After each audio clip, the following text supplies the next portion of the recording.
Thank you very much Srinivas Goud గారు, Deepa arts. వారు లేకపోతే ఈ సినిమా అసలు మా వరకే ఉండేది, నా వరకే. ఎన్నో సినిమాలు ఇక్కడే ఉన్నాయి, ఎన్నో బాధలు పడుతూ ఉన్నాయి. కానీ ఒక టార్చ్ వెలుగు, ఒక ఆశ నేనున్నానని ఆయన నాకు ఇచ్చారు. ఒక ఆశ ఇవ్వలేదు, ధైర్యాన్ని నింపి మమ్మల్ని పంపించారు. ఆ సినిమాకి ధైర్యాన్ని నింపారు. Thank you very much sir Srinivas Goud గారు. చాలా ఆనందం. మీరు మీ దీపాన్ని మా దీపంగా ఇచ్చి మమ్మల్ని వెలిగించారు. Thank you sir, thank you. Next ఇంకొక దీపం. ఈ సినిమా అన్ని ప్రాంతాలకు వెళ్ళలేదని చాలామంది చాలా రకాలుగా అప్పుడున్న సినిమా పోటీలో తత్వంలో కావచ్చు, అప్పుడున్న సినిమాల మీద మేము రావాలనే ఆలోచన మాకు కాస్త భయం కలిగించినప్పటికీ ఇప్పుడు మాకు ఇంకొక ధైర్యం ఏంటి అంటే, మాకు ఇంకొక అండా దండ మమ్మల్ని అందరికీ కాస్త సేద తీర్చేలాగా ఆహా వచ్చి ఆదుకుంది ఈ సమయంలో. థ్యాంక్ యూ వెరీ మచ్ ఆహా గారు. ఒక మంచి కంటెంట్ ఉంటే చిన్న సినిమానైనా కూడా పెద్ద స్థాయికి తీసుకెళ్ళగలం అని ఒక భరోసా ఇచ్చినటువంటి ఆహా. ఉన్నాను ఏదైనా కార్యక్రమానికి ముఖ్య అతిథిగా పిలుద్దామని, కానీ వారు వేరే కారణాల వల్ల ఎక్కడో ఉండటం వల్ల రాలేదు. ఇలా ఫోన్ ఎత్తారు బ్రహ్మానందం గారు. ఒక సినిమాలో కనుక ట్రైన్ వెళ్తుంటే అక్కడికి వెళ్ళి నాని అని అరుస్తారు చూడండి, నేను ఫోన్ ఎత్తంగానే గురువు గారు కొట్టారేనో అని చెప్పి ఫోన్ పెట్టేశాడు. దెబ్బ ఫోన్ చేశాడంట రచ్చరికి, వాడికి ఏమైందో కనుక్కోరా ముందు అని.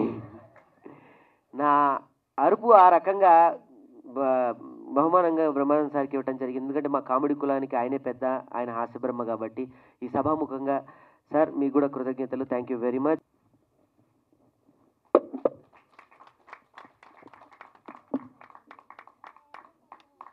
నెక్స్ట్ సినిమాకి నేను రుణం తీర్చుకుంటానక్క. సో నాకు ఇంకేమీ లేదు, ఈ సినిమా కోసమే నేను బయటకు వచ్చాను. ఒక అద్భుతమైన కోడిలాగా నన్ను పిల్లలు ఎలా పోషిస్తారో అలా మా జబర్దస్త్ మమ్మల్ని పోషిస్తూ ఉంటుంది. దాని నుంచి వచ్చాం, ఒక వలయం నుంచి. ఏమైపోతామో తెలీదు. రేపటితో ఈ సినిమా నా పెన్ను పేపరు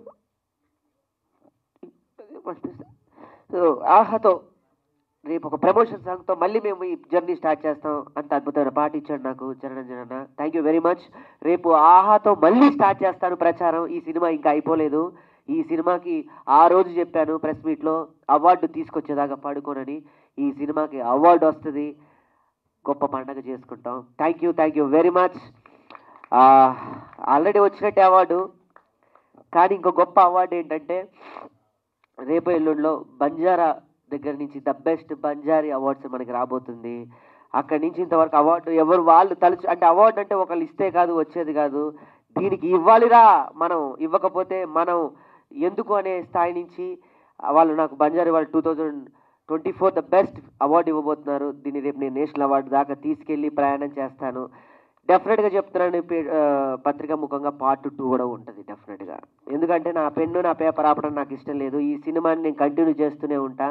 నెక్స్ట్ రేపటి సినిమా కూడా అనౌన్స్మెంట్ చేద్దాం అనుకున్నాం, కానీ సమయం లేదు కాబట్టి ఒక మంచి సందర్భంలో చెప్తాను. మళ్ళీ ఇదే టీం రిపీట్ అవుతుంది సక్సెస్కి. ఇదే టీం మళ్ళీ మీ ముందుకు వస్తాం ఒక మంచి టైటిల్తో, ఒక మంచి సినిమాతో. మళ్ళీ మీ అందరి ఆశీర్వాదాలతో డెఫినెట్లీ హిట్ కొడతాం. Thank you very much.